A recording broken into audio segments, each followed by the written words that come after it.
আসসালামু আলাইকুম। কেমন আছেন সবাই? আলহামদুলিল্লাহ ভালো আছি। চলে আসলাম নতুন একটা রান্নার রেসিপি নিয়ে হাতে মাখা অসাধারণ স্বাদের চটপটি।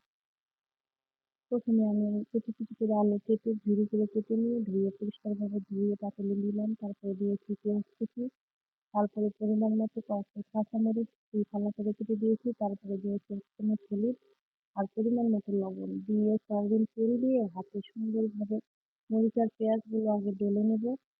তারপরে আমি বাকি আলুগুলো সুন্দরভাবে ডলে, ডলে মেখে নেব। অনেকক্ষণ ধরে এটা মাখতে হবে।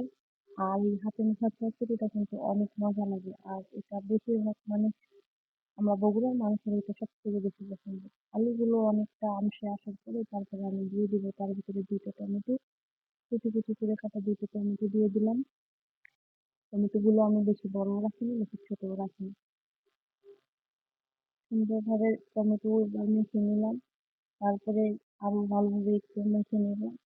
যখন ২ টাই সুন্দরভাবে আলতো হয়ে আসবে তার ভিতরে দিয়ে দিব পালং শাক। এবার পালং শাকগুলো দিয়ে সুন্দরভাবে মেখে নেব।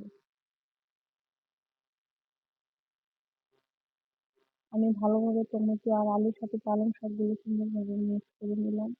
এ পর্যায়ে আমি দিয়ে দিব মাছ। এখানে আমার দেশি মাছ ছিল ফ্রিজে রাখা, দেশি মাছগুলো আমি দিয়ে দিব। আপনারা যেকোনো মাছ দিতে পারেন। তারপরে আরো একটু সয়াবিন তেল দিয়ে আবারও মেখে নেব সুন্দরভাবে।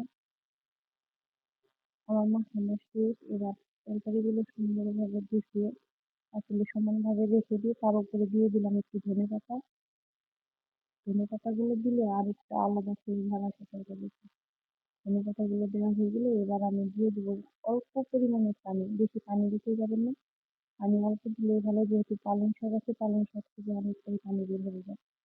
আমি সামান্য একটু হাত ধোয়া পানি দিয়ে দিলাম। তারপরে পোলাও বসিয়ে দিলাম। দেখুন বলক এসে গেছে, অনেকগুলো পানি কিন্তু বের হয়ে গেছে। এবার আমি জালটা একটু কিছুক্ষণ পর আমি হালকা একটু কড়াইটা নেড়ে নেড়ে দেবো, ঢাকিয়ে দেবো যেন তরকারিটা নিচে লেগে না যায়। কালারটা কিন্তু অনেক সুন্দর হয়েছে। আপনাদের কাছে কেমন লেগেছে জানাবেন অবশ্যই। আমি প্রায় ১০ থেকে ১৫ মিনিট জাল করার পর আমার তরকারির ঝোলগুলো শুকিয়ে গেছে। দেখুন আমার চচ্চড়ি কিন্তু হয়ে গেছে। আর কালারটা কিন্তু অনেক সুন্দর এসেছে। আর খেতেও কিন্তু অনেক মজা লাগে। আপনারা কে কে হাতের মাখা চচ্চড়ি পছন্দ করেন জানাবেন। আর ভিডিওটা আপনাদের কাছে কেমন লাগছে অবশ্যই জানাবেন।